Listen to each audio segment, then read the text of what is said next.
ಪ್ರೀತಿಯ ವೀಕ್ಷಕರಿಗೆ Shankaranand TV YouTube ವಾಹಿನಿಗೆ ಸ್ವಾಗತ ಸುಸ್ವಾಗತ. ಇವತ್ತಿನ ವಿಡಿಯೋನಲ್ಲಿ ಈ ತಿಂಗಳ ಅಂದರೆ ಜುಲೈ ತಿಂಗಳ ಮಾಸ ಭವಿಷ್ಯ ಯಾವ ರೀತಿಯಾಗಿದೆ ಅನ್ನುವಂತಹ ಮಾಹಿತಿಯನ್ನು ತಿಳ್ಕೊಳ್ಳೋಣ. ಅದಕ್ಕಿಂತ ಮುಂಚಿತವಾಗಿ ಯಾರಾದರೂ ಶಂಕರಾನಂದ ಟಿವಿ ಯೂಟ್ಯೂಬ್ ವಾಹಿನಿಯನ್ನ ಸಬ್ಸ್ಕ್ರೈಬ್ ಮಾಡ್ಕೊಂಡಿಲ್ಲ ಅಂದ್ರೆ ಸಬ್ಸ್ಕ್ರೈಬ್ ಮಾಡ್ಕೊಳ್ಳಿ. ಪಕ್ಕದಲ್ಲೇ ಇರುವಂತಹ ಬೆಲ್ ಐಕಾನ್ ಒತ್ತಿ, ಅದರಿಂದ ನೆಕ್ಸ್ಟ್ ಅಪ್ಲೋಡ್ ಮಾಡುವಂತಹ ವಿಡಿಯೋಗಳು ನಿಮಗೆ ನೋಟಿಫಿಕೇಶನ್ ಮುಖಾಂತರ ಬಂದು ತಲುಪತ್ತೆ. ಹೊಸ ಹೊಸ ಮಾಹಿತಿಗಳನ್ನ ತಿಳ್ಕೊಳ್ಳೋದಕ್ಕೆ ಸಾಧ್ಯವಾಗುತ್ತೆ ಅಂತ ತಿಳಿಸ್ತಾ, ಜುಲೈ ತಿಂಗಳಲ್ಲಿ ಬದಲಾವಣೆ ಆಗುವಂತಹ ಗ್ರಹಗಳ ಬಗ್ಗೆ ಮಾಹಿತಿ ನೋಡೋಣ. ಮೊದಲನೇದಾಗಿ 6ನೇ ತಾರೀಕು 7ನೇ ತಿಂಗಳು 2024ಕ್ಕೆ ಶುಕ್ರ ಕರ್ಕಾಟಕ ರಾಶಿಗೆ ಪ್ರವೇಶ ಮಾಡ್ತಾ ಇದ್ದಾನೆ. ಅದೇ ರೀತಿಯಾಗಿ 12ನೇ ತಾರೀಕು 7ನೇ ತಿಂಗಳು 2024ಕ್ಕೆ ಕುಜ ವೃಷಭ ರಾಶಿಗೆ ಪ್ರವೇಶ ಮಾಡ್ತಾ ಇದ್ದಾನೆ. 16ನೇ ತಾರೀಕು 7ನೇ ತಿಂಗಳು 2024ಕ್ಕೆ ರವಿ ಕರ್ಕಾಟಕ ರಾಶಿಗೆ ಪ್ರವೇಶ ಮಾಡ್ತಾ ಇದ್ದಾನೆ. 19ನೇ ತಾರೀಕು 7ನೇ ತಿಂಗಳು 2024ಕ್ಕೆ ಬುಧ ಸಿಂಹ ರಾಶಿಗೆ ಪ್ರವೇಶ ಮಾಡ್ತಾ ಇದ್ದಾನೆ. 31ನೇ ತಾರೀಕು 7ನೇ ತಿಂಗಳು 2024ಕ್ಕೆ ಸಿಂಹ ರಾಶಿಗೆ ಶುಕ್ರ ಪ್ರವೇಶ ಮಾಡ್ತಾ ಇದ್ದಾನೆ. ಇನ್ನು ನಮ್ಮ ರೈತಾಪಿ ವರ್ಗದವರಿಗೆ ಅನುಕೂಲವಾಗಬೇಕು ಅಂತ ಹೇಳಿ ನಾವು ಇನ್ನೊಂದು ವಿಚಾರವನ್ನು ಹೇಳ್ತಾ ಇದ್ದೇವೆ. ಯಾವುದು ಅಂತ ಹೇಳಿದ್ರೆ, ಈ ತಿಂಗಳಲ್ಲಿ ಯಾವ ಯಾವ ದಿನಾಂಕಗಳಂದು ಮಳೆ ಬರುವ ಸಾಧ್ಯತೆಗಳಿದ್ದಾವೆ ಮತ್ತು ಯಾವ ಪ್ರಮಾಣದಲ್ಲಿ ಮಳೆ ಬರುವಂತಹ ಸಾಧ್ಯತೆಗಳಿದ್ದಾವೆ ಅನ್ನೋದನ್ನ ತಿಳಿಸ್ಕೊಡ್ತಾ ಇದ್ದೇವೆ. ಆರ್ದ್ರ ನಕ್ಷತ್ರದ ಮಳೆಯು 2ನೇ ತಾರೀಕಿನಿಂದ 5ನೇ ತಾರೀಕಿನವರೆಗೂ ಇರುತ್ತೆ. ಆದರೆ ಮಳೆಯನ್ನ ನಿರೀಕ್ಷೆ ನಾವು ಮಾಡಬಹುದಾದಂತಹ ದಿನಾಂಕ 2 ಮತ್ತು 3ನೇ ತಾರೀಕಿನಂದು. ಇನ್ನು ಪುಷ್ಯ ನಕ್ಷತ್ರದ ಮಳೆಯು 5ನೇ ತಾರೀಕಿನಿಂದ 19ನೇ ತಾರೀಕಿನವರೆಗೂ ಸಹ ನಾವು ನಿರೀಕ್ಷೆ ಮಾಡಬಹುದು ಈ ತಿಂಗಳಲ್ಲಿ. ಇದು ಬಹಳ ದೊಡ್ಡ ಪ್ರಮಾಣದ ಮಳೆಯನ್ನ ನಮ್ಮ ಭಾರತ ದೇಶಕ್ಕೆ ತಂದುಕೊಡುವ ಸಾಧ್ಯತೆಗಳು ಜಾಸ್ತಿ ಇದ್ದಾವೆ. ಪುಷ್ಯ ನಕ್ಷತ್ರದಲ್ಲಿ ಬುಧ ಮತ್ತು ಶುಕ್ರನ ಪ್ರಭಾವವು ತುಂಬಾ ಚೆನ್ನಾಗಿರೋದ್ರಿಂದ ಎಲ್ಲಾ ಕಡೆಯೂ ಅಗಾಧ ಪ್ರಮಾಣದಲ್ಲಿ ಮಳೆ ಆಗುವ ಸಾಧ್ಯತೆಗಳಿದ್ದಾವೆ. ಇದನ್ನ ನಮ್ಮ ರೈತಾಪಿ ವರ್ಗದವರು ಉಪಯೋಗಿಸ್ಕೊಂಡ್ರೆ ತುಂಬಾ ಚೆನ್ನಾಗಿ ಬೆಳೆಯನ್ನು ಬೆಳ್ಕೊಳ್ಳೋದಕ್ಕೆ ಸಾಧ್ಯ ಇದ್ದಾವೆ ಅಲ್ವಾ. ಯಾಕಂದ್ರೆ ಯಾವಾಗ ಮಳೆ ಆಗುತ್ತೆ ಗೊತ್ತಾಗಲ್ಲ, ಏನು ಮಾಡಬೇಕು ಗೊತ್ತಾಗಲ್ಲ. ನೋಡಿ, ಈ ದಿನಾಂಕಗಳಂದು ಸ್ವಲ್ಪ ಮುಂಜಾಗ್ರತೆಯಾಗಿ ಏನೇನು ಪ್ರಿಪರೇಷನ್ ಬೇಕು ಅದನ್ನು ಮಾಡಿಟ್ಕೊಳ್ಳಿ. ಅದರಿಂದ ನಿಮ್ಮ ಜೀವನಕ್ಕೆ ಸಹ ಒಳ್ಳೇದಾಗ್ತದೆ. ನಮ್ಮ ರೈತಾಪಿ ವರ್ಗದವರು ಚೆನ್ನಾಗಿದ್ರೆ ನಾವೆಲ್ಲರೂ ಚೆನ್ನಾಗಿದ್ದ ಹಾಗೆ ಅಲ್ವಾ. ನಾವು ಊಟ ಮಾಡಬೇಕು ಅಂತ ಹೇಳಿದ್ರೆ ಅವ್ರು ಬೆಳೆ ಬೆಳಿಲೇಬೇಕು. ಬೆಳೆ ಬೆಳೆಯೋದಕ್ಕೆ ಸಾಧ್ಯ ಆಗಲಿಲ್ಲ ಅಂದ್ರೆ ಹೇಗೆ? ಅದೇ ರೀತಿಯಾಗಿ ನಮ್ಮ ರೈತಾಪಿ ವರ್ಗ ಅಂತಂದ್ರೆ ನಮ್ಮ ದೇಶದ ಬೆನ್ನೆಲುಬು, ನಮ್ಮ ನಾಡಿನ ಬೆನ್ನೆಲುಬು. ನಿಮ್ಮ ಸುಖ ಸೌಖ್ಯಗಳು ವರ್ಧನೆಯಾಗಿ ನಿಮ್ಮ ಜೀವನ ಸಹ ಚೆನ್ನಾಗಿರ್ಬೇಕು ಅಂತ ನಾನು ದೇವಿಯಲ್ಲಿ ಪ್ರಾರ್ಥನೆ ಮಾಡ್ತೀನಿ. ಅದರ ಜೊತೆಗೆ ಮತ್ತೊಂದು ಹೊಸ ವಿಚಾರ ಏನಪ್ಪಾ ಅಂತ ಹೇಳಿದ್ರೆ, ಜೂನ್ 29ನೇ ತಾರೀಕಿನಂದು ಏನು ಶನಿಗ್ರಹ ವಕ್ರೀಗತನಾಗಿದ್ದಾನೆ, ಆ ಒಂದು ಪ್ರಭಾವದಿಂದ ಹಲವು ರಾಶಿಗಳಿಗೆ ಒಳ್ಳೆಯದು ಮತ್ತು ಹಲವು ರಾಶಿಗಳಿಗೆ ಕೆಡುಕನ್ನ ಹೇಳಿದ್ದೇವೆ.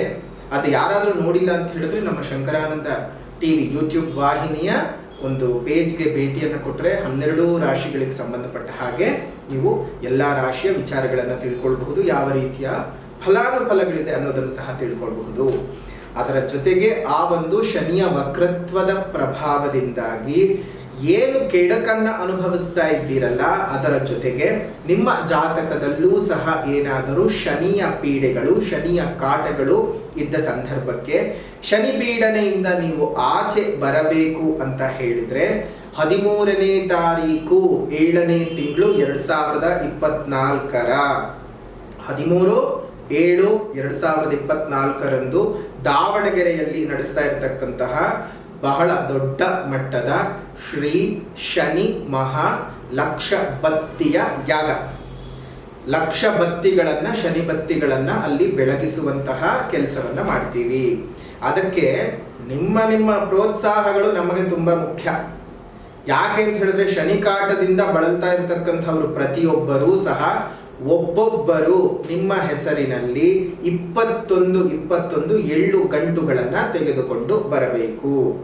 21 ಎಳ್ಳು ಗಂಟುಗಳನ್ನ ತೆಗೆದುಕೊಂಡು ಬಂದು ನಾವು ಕುಂಡವನ್ನ ನಿರ್ಮಾಣ ಮಾಡಿರ್ತೇವೆ. ಜೊತೆಗೆ ಅಲ್ಲಿ ಈಶ್ವರ ದೇವರ ಮತ್ತು ಶನಿದೇವರ ಪೂಜೆಯು ಸಹ ನಡೀತಾ ಇರುತ್ತೆ.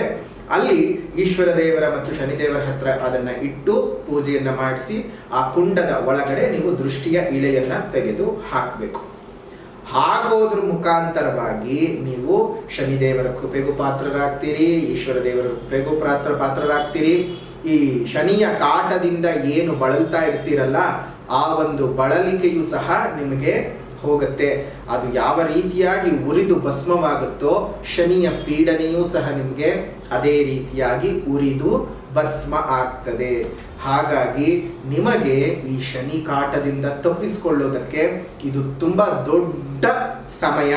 ಯಾವುದೇ ರಾಶಿಯವರಾಗಿರಲಿ, ನಿಮಗೆ ಶನಿ ಕಾಟ ಗೋಚಾರದಲ್ಲಾಗ್ಲಿ ಅಥವಾ ಇದೊಂದು ಜಾತಕದಲ್ಲಿ ವ್ಯವಸ್ಥೆ ಆಗಿದ್ದಿರಲಿ, ಮೊದಲು ಆ ದಾವಣಗೆರೆಯಲ್ಲಿ ನಡೆಯುವಂತಹ ಶನಿಯ ಯಾಗಕ್ಕೆ ನೀವು ಬರಬೇಕು. ಇನ್ನು ಅದೆಷ್ಟೋ ದೂರದ ಊರುಗಳಲ್ಲಿ ಇರ್ತೀರಿ, ಬರೋದಕ್ಕೆ ಸಾಧ್ಯ ಆಗಲ್ಲ, ಅಥವಾ ಬೇರೆ ದೇಶಗಳಲ್ಲಿ ಇರ್ತಾರೆ, ಬರೋದಕ್ಕೆ ಸಾಧ್ಯ ಆಗಲ್ಲ.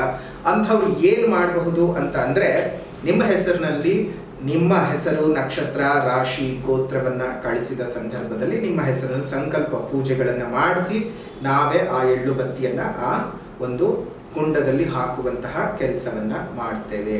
ಇಂತಹ ವಿಶೇಷವಾಗಿರ್ತಕ್ಕಂತಹ ಶನಿ ಪೀಡನೆಯಿಂದ ತಪ್ಪಿಸ್ಕೊಳ್ಬೇಕು ಅಂತಂದ್ರೆ ನೀವು ಈ ಕೆಲಸವನ್ನು ಮಾಡಬಹುದು. ನಿಮಗೆ ಬರೋಕ್ ಸಾಧ್ಯ ಇಲ್ಲ ಅಂತ ಹೇಳಿದ್ರು ಆ ಸಂಕಲ್ಪ ಸೇವೆಯ ಪೂಜೆಯನ್ನ ಒಂದು ಬುಕ್ ಮಾಡ್ಕೊಳ್ಳೋದ್ರಿಂದ ನಿಮ್ಮ ಹೆಸರಿನಲ್ಲಿ ಅಲ್ಲಿ ಪೂಜೆ ನಡೆಯುತ್ತೆ. ಅದರ ಜೊತೆಗೆ ನಿಮ್ಮ ಮನೆಗೆ ಸಹ ಆ ಶನಿ ರಕ್ಷಾ ಕವಚದ ದಾರವು ಬರುತ್ತೆ. ತಿರುನಲ್ಲಾರು ದೇವಸ್ಥಾನದಲ್ಲಿ ದರ್ಬೇಶ್ವರನ್ ಮತ್ತು ಶನಿಯ ದೇವಸ್ಥಾನದಲ್ಲಿ ಪೂಜೆ ಮಾಡಿಸಿ ತರುವಂತಹ ಆ ಶನಿ ರಕ್ಷಾ ಕವಚದ ದಾರವನ್ನ ನೀವು ಕೈಗೆ ಕಟ್ಕೊಳ್ಳೋದ್ರಿಂದ ಶನಿ ಪೀಡನೆಗಳೆಲ್ಲವೂ ಸಹ ಹೋಗುತ್ತೆ. ಇನ್ನು ಅದೆಷ್ಟೋ ಜನರಿಗೆ ಜಾತಕದಲ್ಲಿರುವಂತಹ ಒಂದು ದೋಷಗಳಾಗಿರಬಹುದು, ಗೋಚಾರದ ಶನಿ ದೋಷಗಳಾಗಬಹುದು, ಅರ್ಧಾಷ್ಟಮ ಶನಿ, ಪಂಚಮ ಶನಿ, ಅಷ್ಟಮ ಶನಿ ಪೀಡೆ, 7.5 ಶನಿ ಪೀಡನೆಗಳು ಇರಬಹುದು.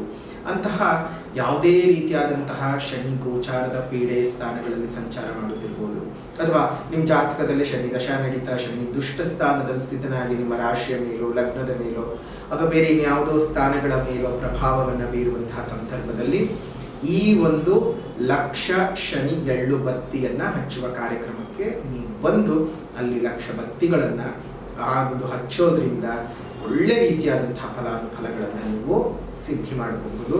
ಒಬ್ಬೊಬ್ಬರು 21 ಎಳ್ಳು ಬತ್ತಿಗಳನ್ನ ತೆಗೆದುಕೊಂಡು ಬರಬೇಕಾಗ್ತದೆ. ನೀವೇ ಮನೆಯಲ್ಲಿ ಸಿದ್ಧ ಮಾಡ್ಕೊಂಡು ಬರಬಹುದು, ಅಥವಾ ನಿಮ್ಗೆ ಅಲ್ಲೇ ಬೇಕಾದ್ರೆ ನಾವು ಸಹ ಕೊಡ್ತೀವಿ. ಆದ್ರೆ ನೀವೇ ಮನೆಯಲ್ಲಿ ಸಿದ್ಧ ಮಾಡ್ಕೊಂಡು ಬರೋದು ಅತ್ಯುತ್ತಮವಾದದ್ದು. ಯಾಕಂದ್ರೆ ನಿಮ್ಗೆ ಆ ಶನಿಯ ಭಯಭಕ್ತಿಗಳು ಯಾವ ರೀತಿಯಾಗಿ ನಿಮ್ಮ ಮನಸ್ಸಿನಲ್ಲಿರೋ ತೊಂದರೆ ತಾಪತ್ರಗಳನ್ನೆಲ್ಲ ಹೇಳ್ತಾ, ಒಬ್ಬರಿಗೆ 21 ಶನಿಗೆ ಬಹಳ ಪ್ರೀತ್ಯರ್ಥವಾಗಿರ್ತಕ್ಕಂತಹ ಸಂಖ್ಯೆ. ಹಾಗಾಗಿ 21 ಎಳ್ಳು ಗಂಟುಗಳನ್ನ ನೀವು ಮಾಡ್ಕೊಂಡು ಬಂದು ಅಲ್ಲಿ ಶನಿದೇವರ ಹತ್ರ, ಈಶ್ವರ ದೇವರ ಹತ್ರ ಇಟ್ಟು ಪೂಜೆಯನ್ನ ಮಾಡಿಸಿ ಅದನ್ನ ಆ ಕುಂಡದಲ್ಲಿ ಹಾಕಿ ಕೊನೆಯದಾಗಿ ಅದಕ್ಕೆ ನಾವು ಅಗ್ನಿಯನ್ನ ಕೊಡುವುದರ ಮುಖಾಂತರವಾಗಿ ಅದನ್ನ ಬೆಳಗಿಸುವ ಕೆಲಸವನ್ನ ಮಾಡ್ತೇವೆ.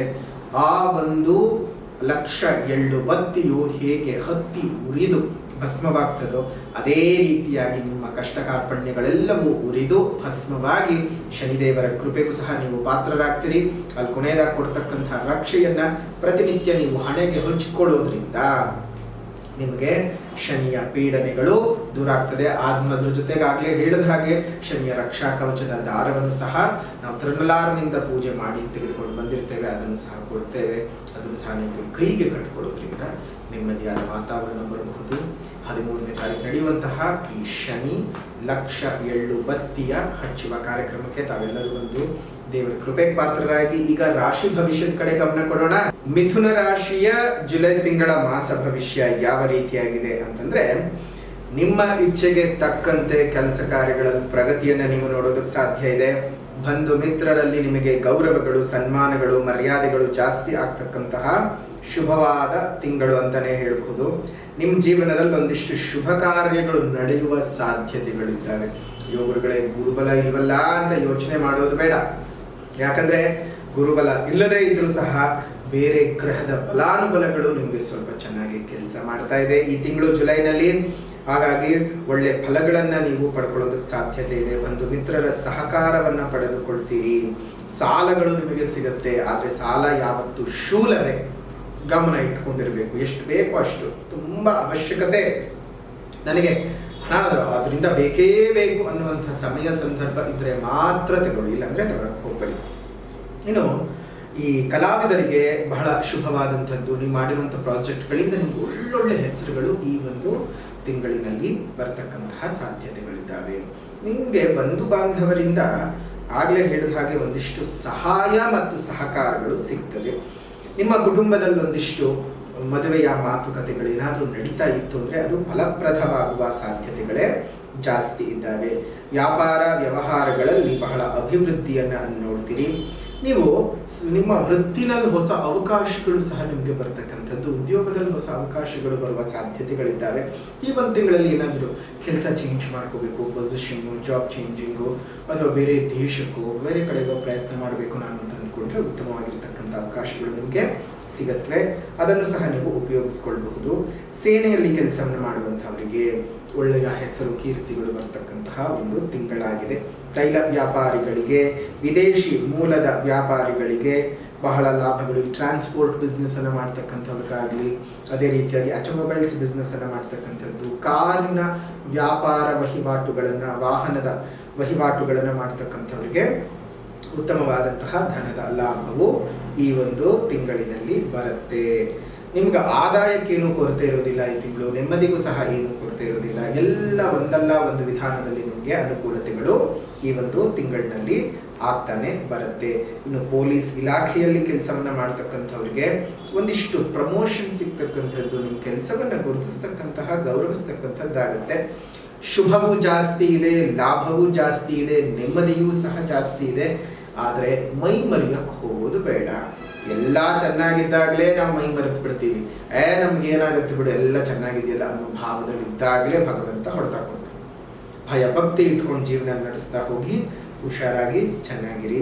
ಇನ್ನು ಈ ತಿಂಗಳಲ್ಲಿ ನಿಮಗೆ ಅದೃಷ್ಟ ತಂದು ಕೊಡ್ತಕ್ಕಂತಹ ದಿನಾಂಕಗಳನ್ನು ನೋಡೋದಾಯ್ತು ಅಂತ ಹೇಳಿದ್ರೆ 2, 5, 8, 12, 13, 18, 25, 27, 30 ಒಳ್ಳೆ ಬೆಳವಣಿಗೆಯನ್ನ ನೀವು ಈ ತಿಂಗಳುಗಳಲ್ಲಿ ನೀವು ನೋಡಬಹುದು.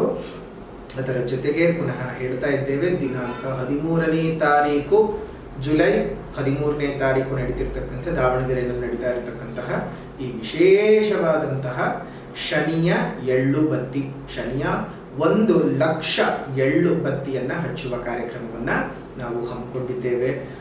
ಅಲ್ಲಿಗೆ ತಾವೆಲ್ಲರೂ ಬಂದು ಶನಿದೇವರ ಮತ್ತು ಈಶ್ವರ ದೇವರ ಕೃಪೆಗೆ ಪಾತ್ರರಾಗಿ ನಿಮ್ಮ ಜೀವನದಲ್ಲಿರುವಂತಹ ಅರ್ಧಾಷ್ಟಮ ಶನಿ ಇರ್ಬೋದು, ಅಥವಾ ಯಾವುದೇ ಸ್ಥಾನದ ಅರ್ಧಾಷ್ಟಮ, ಪಂಚಮ, ಅದೇ ರೀತಿಯಾಗಿ ಅಷ್ಟಮ ಶನಿ, ಸಾಡೆ ಸಾತಿನ ಎಲ್ಲ ರೀತಿಯ ವಿಧಿವಿಧಾನದಲ್ಲೂ ಇರತಕ್ಕಂತಹ ಶನಿ ಪೀಡನೆಯಿಂದ ನೀವು ಆಚೆ ಬರಬಹುದು. ಹಾಗಾಗಿ ಈ ವಿಶೇಷವಾದಂತಹ ಶನಿ ಪೀಡೆ ಹರಣ ಮಾಡುವಂತಹ ಈ ಯಾಗಕ್ಕೆ ಬಂದು ಪಾಲ್ಗೊಳ್ಳಿ. ತಮ್ಮೆಲ್ಲರಿಗೂ ಸಹ ಶುಭವಾಗಲಿ, ಮಂಗಳವಾಗಲಿ.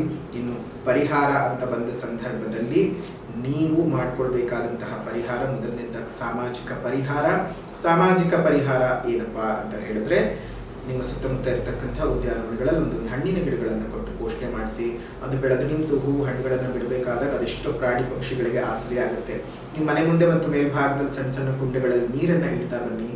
ಪ್ರಾಣಿಗಳಿಗೆ, ಪಕ್ಷಿಗಳಿಗೆ ನೀರನ್ನು ಕೊಟ್ಟಿದ ಪುಣ್ಯದ ಫಲ ಇನ್ನಷ್ಟು ಜಾಸ್ತಿ ಆಗ್ತದೆ.